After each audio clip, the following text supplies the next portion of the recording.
Lovely people, how are you? Welcome to the Truly Myrtle podcast, which we managed to get on, boom, at the right time and hopefully in all the right places.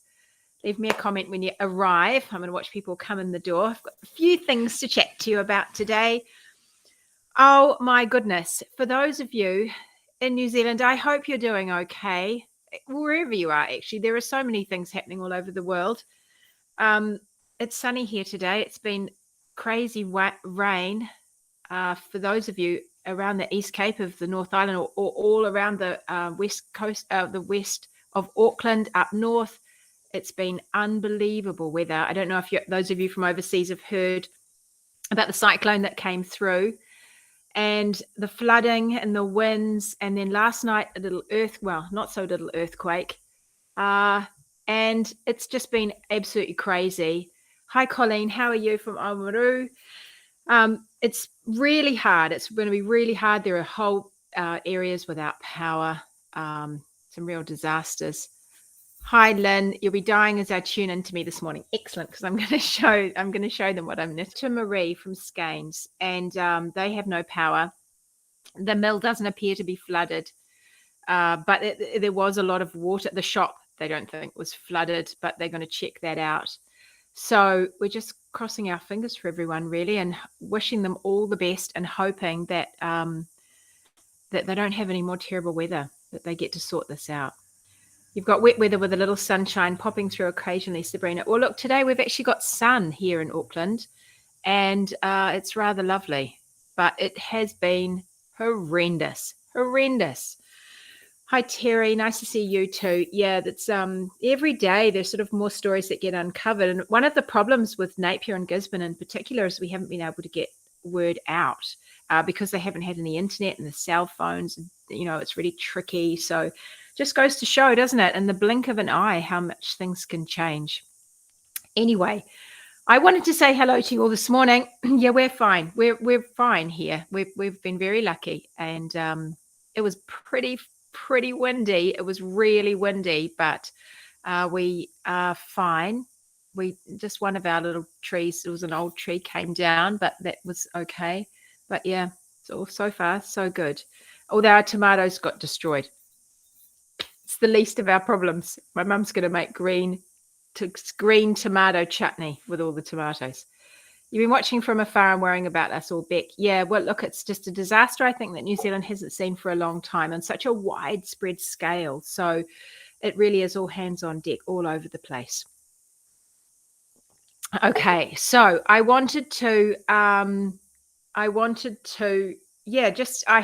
been trying to keep in touch a little bit with Marie at Skeins. So I thought I know she'll post when she can and things, but it's going to be really hard for those guys. They just can't do anything either. It's really hard. Yep. Hi, Tamsin. Lovely to see you too.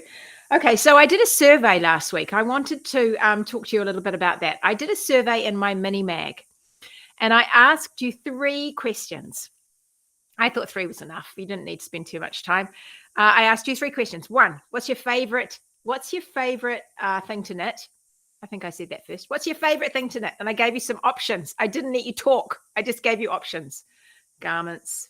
I said accessories like socks and hats, shawls, things like that. So I gave you some options.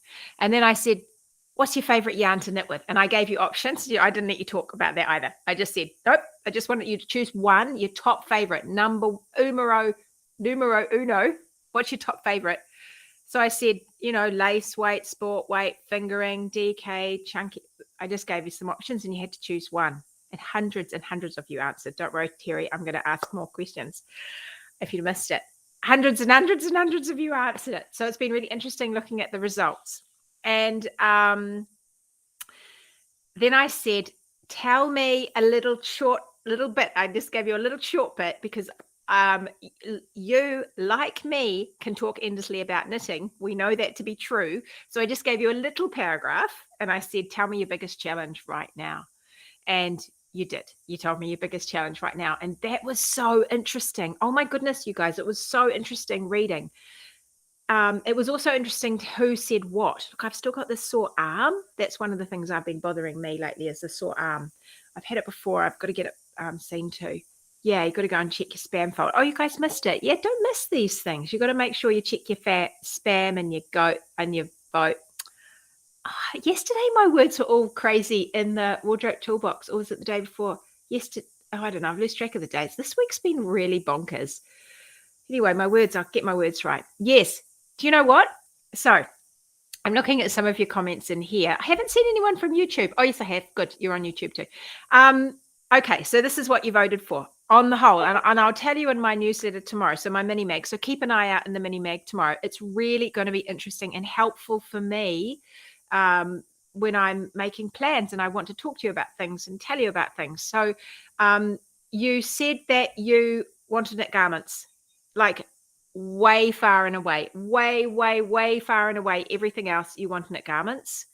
And you also said that way far and away you wanted it fingering. Would that be right? Is that what you think? The guys, you people that are here, some people voted sport. There were a reasonable amount of sport. DK, I can't remember the breakdown of those, but I've made some pretty charts and I'm going to put them in my mini mag for you for tomorrow. But yeah, fingering garments. That's what I'm hearing, fingering garments. Okay. So I thought, well, that's interesting. I'm currently knitting a DK garment, so I'll show you that in a minute. But fingering garments, it's that to me was quite helpful. Yeah, fingering. So that was what you said. Now then you gave me all of your talking. You told me, you wrote down all your challenges, things that were really bothering you. What was your biggest challenge with knitting right now? That's what I asked you. Someone said, pretty sure I ticked fingering, but I could have changed my mind. That's why you are only allowed to choose one, because I was like, I'm not going to let you choose all of the yarns. Like we had an option of saying this one and this one and this one. And I was like, no, we're just going to say this one or this one or this one, because I know what these knitters do. They'll be like, oh no, I think I don't mind. Okay, I still like lace. I don't do it very often, but I'm going to put lace as well. And then I'll be left with like completely confused at my end. Fingering takes me too long to knit. I prefer DK. It's thicker. Oh, well, good. You'll be happy with what I've got on my needles right now, which I'll show you. But the thing that the overwhelmingly, the thing that is causing you most challenge at the moment is time. Hand pain and injury was actually fairly close behind. Not fairly close behind, but I think that was second or third. There were those things, and of course there were the other. A lot of people still have questions about choosing the right size and making things to fit you, and those sorts of things. So, but time was just like out of the ballpark. Time was your big problem. So I thought we'd talk a little bit about time, and I think it's something that we can all help each other with too, because I think we can put a lot of pressure on ourselves, which makes us feel like we have no time, as well as also having no time. So we can help each other out with that. Someone in the comments has just said, sport is this perfect weight yarn, not too thin, not too thick.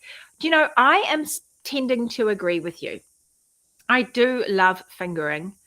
There's a place for everything, actually, because I also do really love a cozy DK jumper. But, and I'm wearing a fingering garment now, and I do love fingering. I wear an awful lot of fingering, but sport is a really interesting weight of yarn. It's the old 5-ply, we would have called it in New Zealand, I think Australia and England as well. The old 5-ply yarn. So it sort of falls halfway between a sport weight and a DK weight. My yarn that I have, the Southlander yarn that I've got my colours on with skeins, is a sport, is the finer one, and then the DK, which is sort of a DK worsted. It's a little bit chunkier. It's not in weight, but it is in plumpness, like the blooms. That's the heavier one, but the lighter one is sport, and it is such a nice weight to wear. And in fact, the other day I have worn a sweater. This is the first day this week I haven't worn a sweater. It's been so cold here. It really is an odd time of year.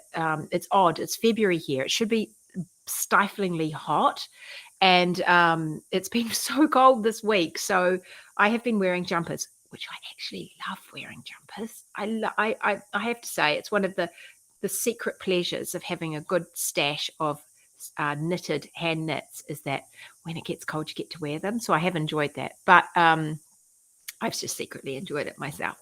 But I have been reaching for my fingering garments this week. It's been really nice. But one day I wore my Hebe. And Hebe is the one that I made. It's the drop shoulder one with the colour work across the front in sport weight Truly Myrtle yarn. And that I really enjoyed that. That was actually a lovely weight. It was warm. It was quite a cold day. And it was just warm enough without being stifling. I felt like I could still move. It was a good one to wear. No, you're right, Terry. There isn't as much choice in sport weight yarn. We need to do something about that. Or at least maybe we'll just make more of the ones we've got. Someone's having a quick peek while they're at work. You love fingering. Yeah. You're a bit late. It's going to be a very hot one in Melbourne today. Oh, I don't know. I think it's already looking cloudy, and we've got more storms forecast in New Zealand, which is really bad news. Not sure if they're going to come here, but it is quite grey out there. But it's sunny for now. But I still have jeans on. I mean, I've got, long charcoaly trousers on. Okay, first of all, I don't have a heck of a lot of time today.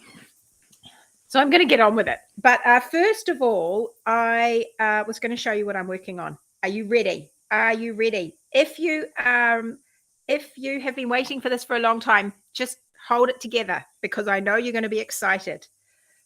Hold it together. All right, look at that. It's coming. It's coming. Da, da, da, da. This is the DK Timely cardigan. Remember how I was talking about it last week? Wintrification is happening. I'm wintrifying it. I actually really can't stand made up words, but there we go. I'm doing it. I'm wintrificating the Timely cardigan, and I'm knitting it like crazy. I'm knitting it like crazy. I'm really enjoying it. I am just blasting through it. I was saying to the wardrobe toolboxes the other day, I split it for the body and the sleeves. And then I thought it's got waist shaping in it. And so I did a bit. I just wanted to use up the skeins I had. And I'm onto the second skeins.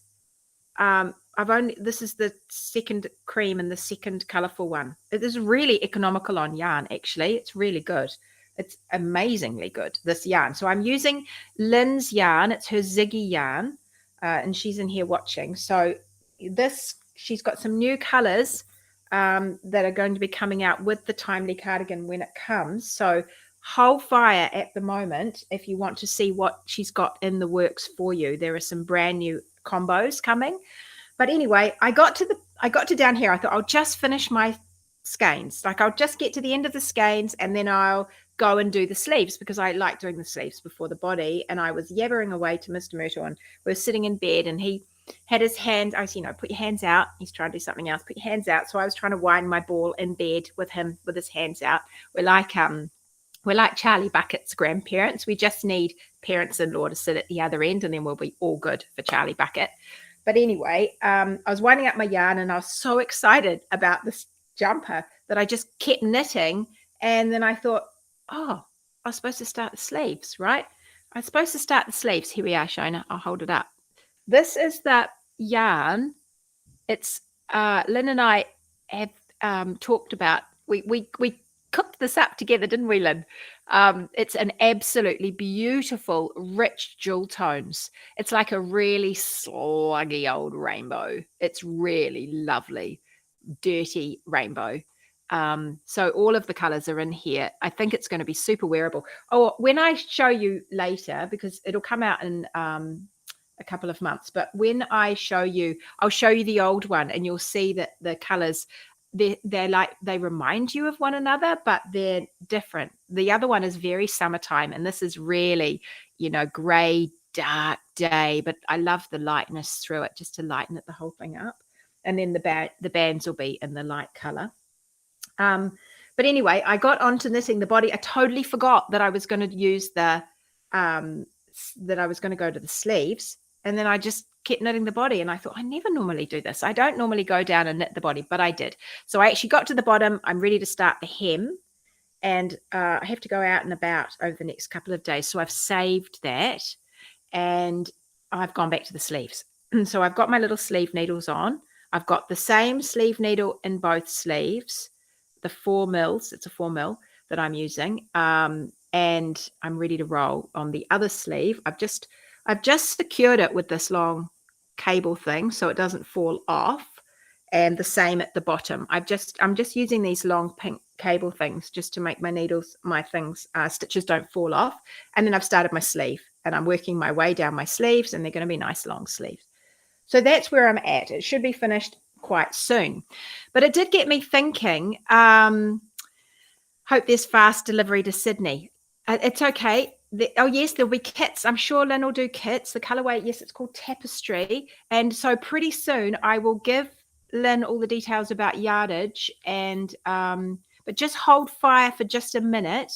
And I really hesitate showing you all things like way too early, because I know what happens is you start knocking on, hello, can you just tell me how much yarn can you, and then you start bothering Lynn. So that's fine, but we are going to get ourselves together so that we have stuff ready for you, and we'll be ready to roll, right? And we'll give you notice, and we'll have things so that you know what you need. And I might do the thing where I give you a little bit of the pattern, and then you can go and do some swatching and figuring out your size and getting your yarn, because we'll do a big knit along together.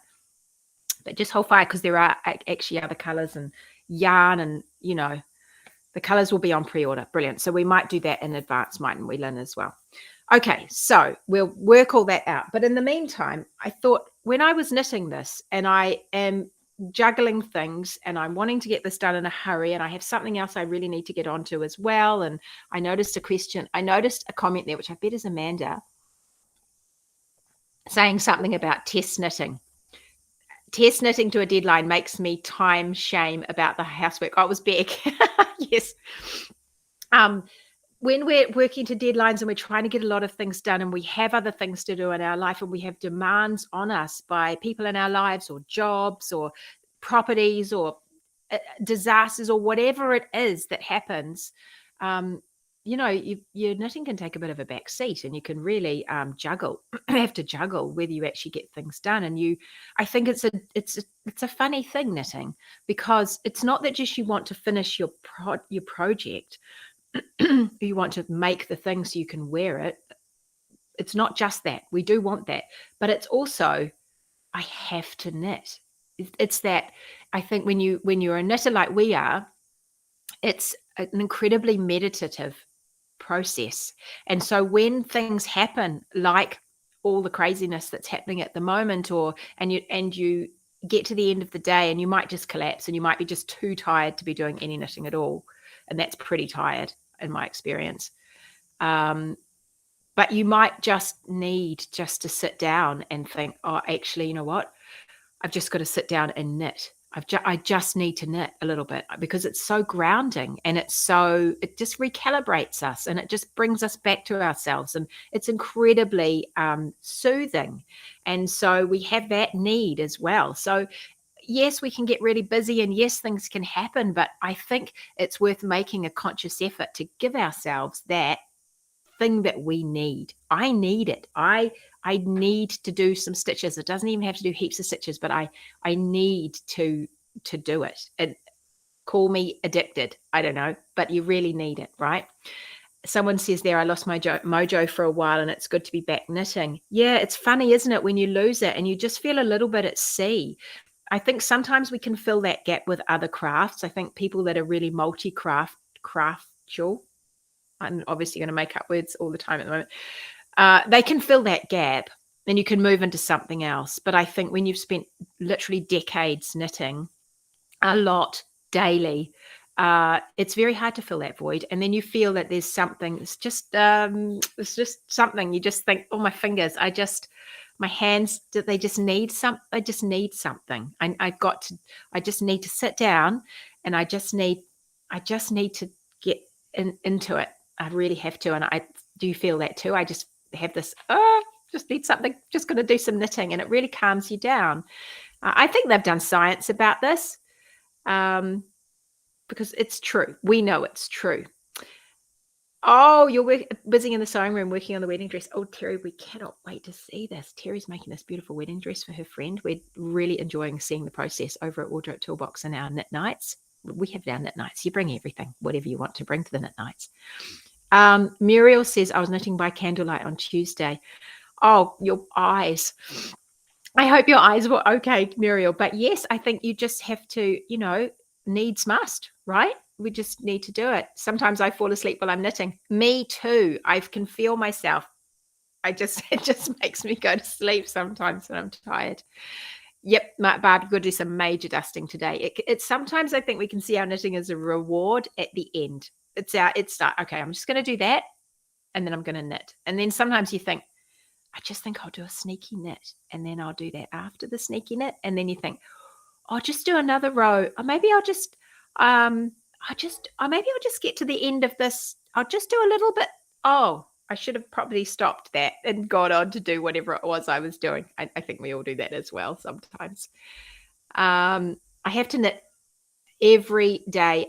I have to knit every little bit, even a little bit every day, or I really feel like something's wrong. Yeah, I think a lot of us, we understand that. We understand each other's, right? And you're right. The next person says non-knitters don't get it. No, it's but I think they will get it if they find the thing that, and I don't think everybody has it. And I think it would be helpful if everybody had a thing. Actually, I think the world might be in a more a calmer place if everyone had the thing. But I don't think they all do. And but other people have their thing.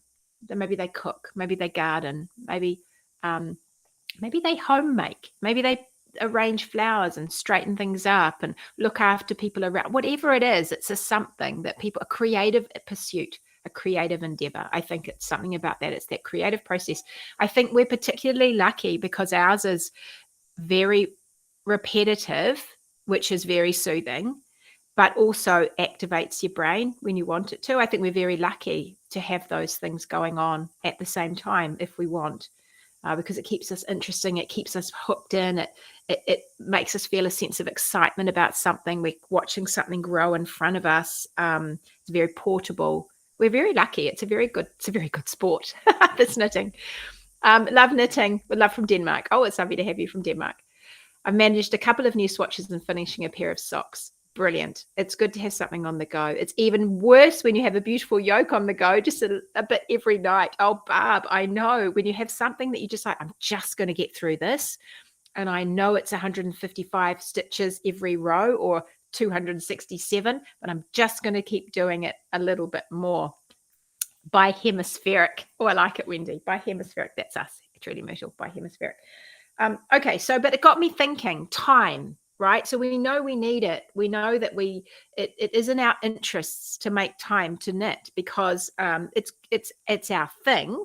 And also we get to make cool things and then we get to wear them and then we get to wake up in the morning, and you can do things like I've just done. I can wear knitwear every day this week and it makes me feel good. And it's just a something. It's a something that it feels really good. It just feels good. And you know that there are thousands and thousands of stitches that you've created and you have done that for you, or you've done it for someone you love, and you can pass that on. And it gave me such pleasure to see my kids in my hand knits.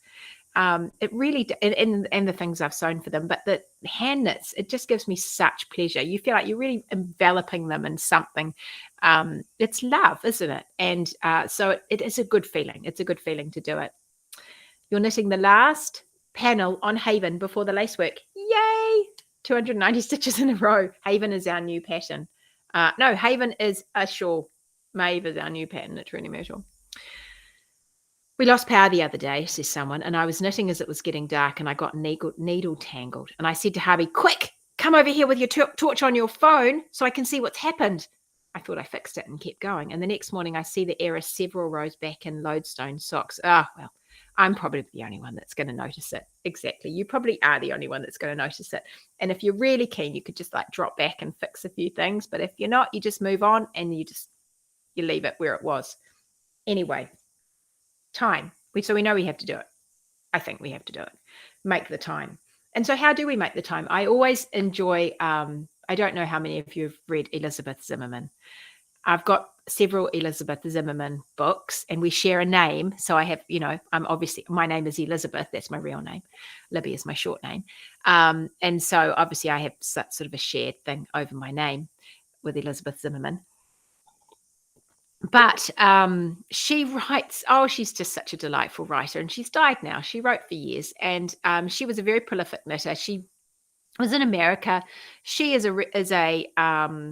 she was a bottom up knitter, but she was a knit in the round knitter. She wasn't a pieces knitter. She was really not a seamer. She didn't like seaming, but she was also someone that knitted all the time.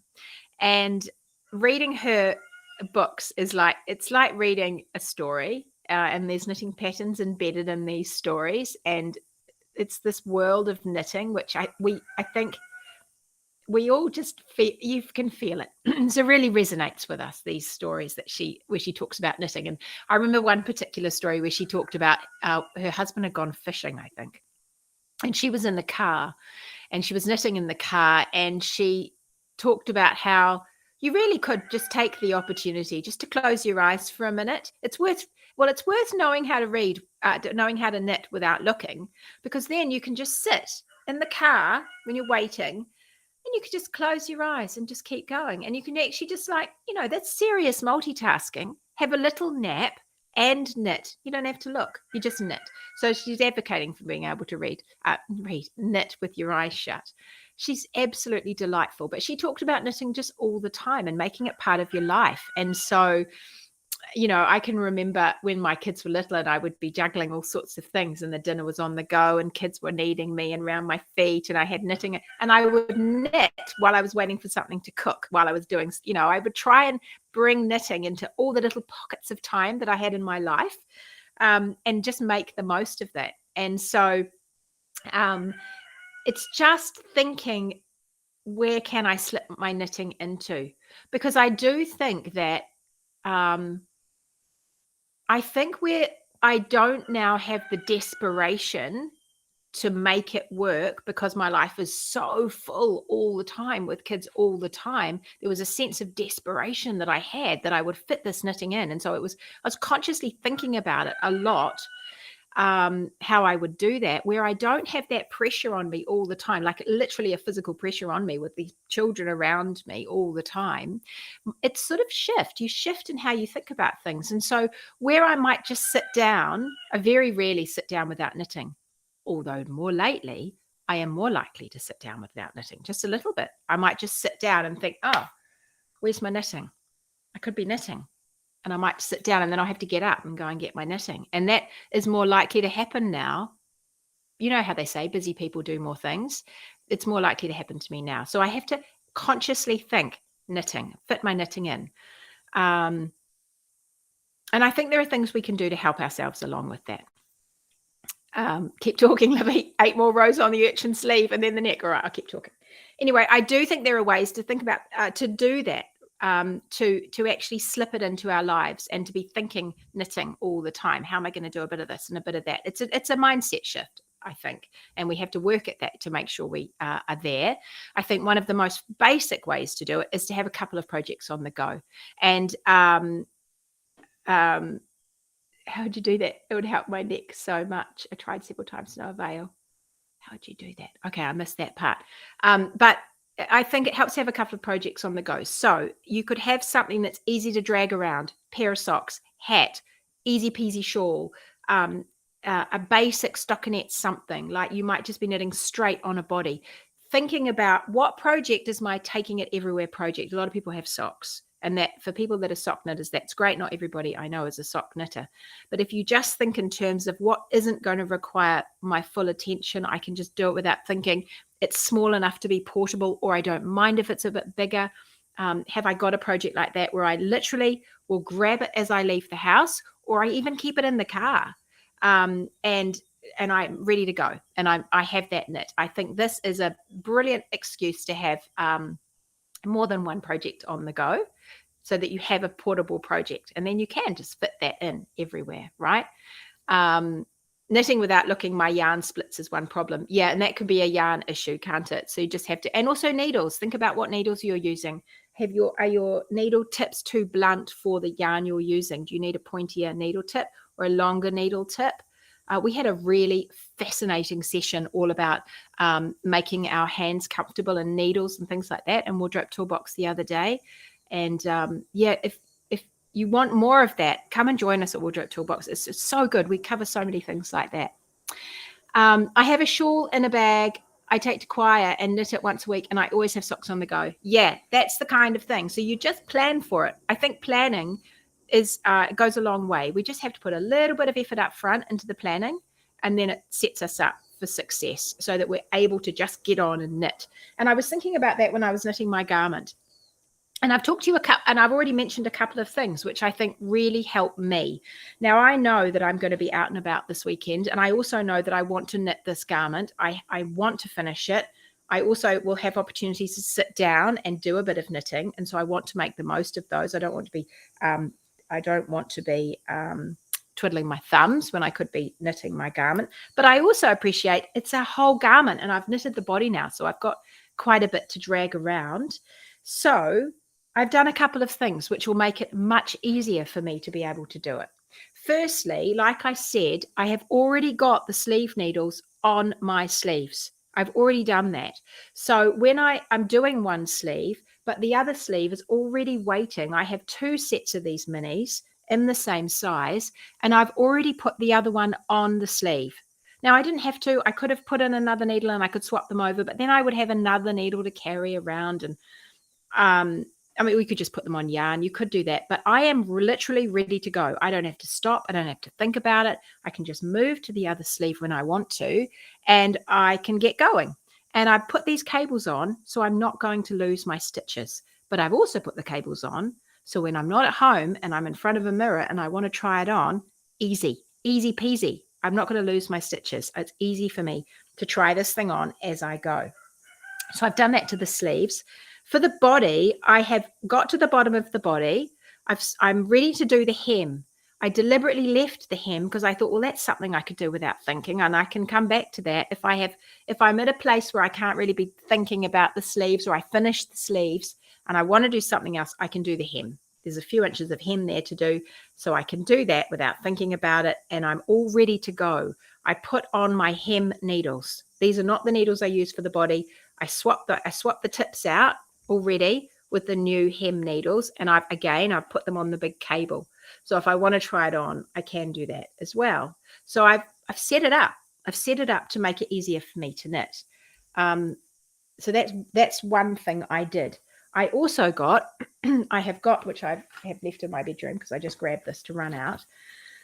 I've got a project bag, which I'm contemplating getting a slightly bigger one because I'm thinking I have to screw it up quite small to go in this project bag. I think I might get a slightly bigger project bag. But in my project bag, I have my pen, I have my pattern, I have a notebook so that I can keep notes of things if I'm making changes. I can write them on the pattern itself, but I like to have a notebook with me because I can note things down as I'm going. I can do it. I can do things for both sleeves if I make changes on one. It just keeps it all in the same place. What's my gauge? What am I doing? Have a notebook handy. So that's one thing I like to keep with my knitting. I've got my needles, but I'm not going to need those because I have already got out the needles I need. I don't need those. What I will get, though, is I might get out a needle that I'm going to use for my cuff. I might get that one needle out and just pop it in my project bag so it's ready to go. And I've got my pouch. And in my pouch is basically my whole knitting world is in my pouch. I have tape measures. I have stitch markers. I have needle ends. I have darning needles. I have little pairs of scissors. I have emery boards. I have nail files. I have pens. I have Post-it notes. You name it, I've got it in this pouch. It's not so big, and I just have that handy. So and I've also got 2 skeins of yarn, 2 more skeins of yarn that I've got out, and they're ready to go for when I run out of this yarn. So I just put in, it took me 5 minutes to set myself up so that I can grab my knitting and go. And then I know that I can sit down, and I'm not going to sit down and think, oh, flip. I wish I brought that with me. I just spent 5 minutes thinking about it before I left. So that's one thing you can definitely do is actually put a bit of planning in to setting yourself up. So I think that, to me, that's kind of a start to how I do more knitting. They're funny sort of tips because because they're not about, take 20 minutes for yourself. It's not really that. It's about, one, I have a mindset, a knitting mindset. I cultivate and I practice and I work at knitting. Knitting is something I'm going to be thinking about. And as I get more time and more space in my life, my everyday life, I am still going to put that at the front of my mind. I'm not going to be, I don't have that desperation that I had, 10 years ago or 5 years ago even. I don't have quite that desperation of, I'm just really, there's never any time. I've got all this, all these people on me. So I have to cultivate that mindset of I'm going to do this and therefore I'm going to knit, and I prepare myself for that eventuality. So it's a mindset thing. It's also a recognizing that I need it. I'm thinking about my future self. My future self needs that. So I do that. So that's more of a kind of a mindset thing. But it's also about planning to have projects I can take around with me, planning to have projects I can do that are easy to grab. And it's also planning the projects I'm working on so that I can just pick them up and knit. I used to have a big basket, a giant basket that I would keep near the sofa or somewhere where I sat down a lot. These days I'm out here. Sometimes I sit out here quite a lot and just listen to my podcasts and whatnot and sit on my couch and knit. And sometimes I'll knit inside on the couch, and sometimes I'll knit at the table, and sometimes I'll knit in bed. I knit in bed a lot. So I do move around a bit more. But when I had one or two places where more or less where I knitted, I had a big basket, and I had all my current projects in my basket. It's quite a big basket. And I would just drag that basket around, but it meant everything was sort of there. I created this area for myself. I'm lucky now because I have this area for myself. Everything for my knitting can live out here, and I know where to find it. It's all in the same place, and I just come and get it. But before I had that, I had like my area was a basket, and I had needles in there, and I had pouches in there, and I had patterns and project bags and things like that in there. So you could think about doing that as well. Just make an environment. So I think make it easy to do it is, I think, the message of the second part of that is making it easier to do it. And it really doesn't take that long. It really doesn't take that long. Just take away some of the stumbling blocks to starting to knit.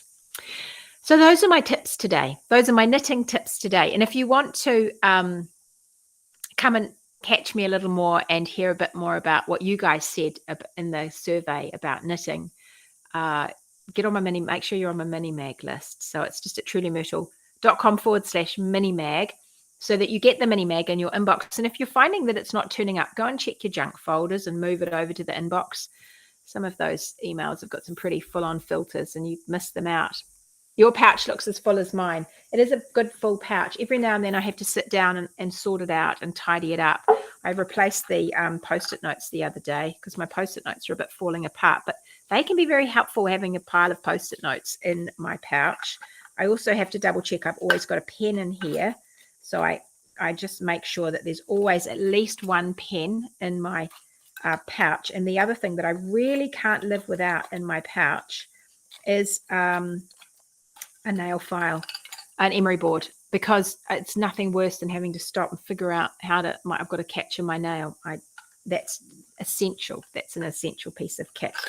I've got things for my needles. I've got this gorgeous little thing that someone gave me, and one of our needles and one of our yarn swaps got my name on it. And oops, that needle's gone right through. Pins, and that's really quite cute. I've used that quite a bit. I've got all sorts of things in here, and I've got these little pink cables which I really like, those silicone cables. I'm finding I use those quite a lot. So yes, all the bits and pieces that you need. Judith says, I've evolved that mindset. I have individual clear shoe boxes for the 12 cast-ons that I do during the 12 days of Christmas. Oh, I love that idea, Judith. That's a lovely tradition. I can see them and they're always ready to go. I can grab and go. Yes, I think seeing them really helps, doesn't it? So you can actually see them there, because out of sight, out of mind. So make them somewhere you can see them. With a project that fits my mood and where I'm going, from potato chip knitting to more complex cables or color work. Yes, that's a really good idea. Judith says, all I need is in every shoebox. Mm, mm. I think that's it. Make it easy. Make it easy for yourself. And it doesn't really take long. You can just set yourself up. Where do I get the cables from? Oh, what's her name? Oh, I feel terrible now. I've forgotten her name. I have to let you know, Shona, because I've completely forgotten her name. It was a New Zealand lady who did them. And actually, I might stock them in my shop. I want to put a few more things in my shop for you guys so you can get a bit more one-stop shop. So I might stock those in my shop later in the year when I get myself organized. I've talked about her before. Maybe someone could say on the Handmaiden. Handmaiden, is that what she is? Handmaiden, says Terry. Have a look up Handmaiden. She had an Etsy shop, I think. Or Happy Go Nitty. Oh, yeah, Happy Go Nitty has them as well. That's true. Happy Go Nitty. Excellent. You've got your second sock finished. Good work, Terry. That's it. Oh, good. Sabrina got some from Helena Happy Go Nitty. Neat. So I don't know who makes hers, but she sells them as well. And was it Handmaiden? Was that the woman I got them from? Dreamfire Artisan Yarns. Yeah. Okay. Yeah. But I think I will get some for you guys. Okie doke, everybody. Well, it was really lovely to see you. I am looking forward to lots of knitting this weekend. I hope you are too. I will see you next week, same time, same place next week. I hope if you're here in New Zealand and you're really struggling with these power cuts and flooding and winds and more storms, and I really hope that you're okay. And asking for help for people around you and sticking together. I think it's a good reason to know your neighbors and to have people that you can call on and look after each other. So do that. And I will see you all next week. Same time, same place next week. See you later, everybody. Bye.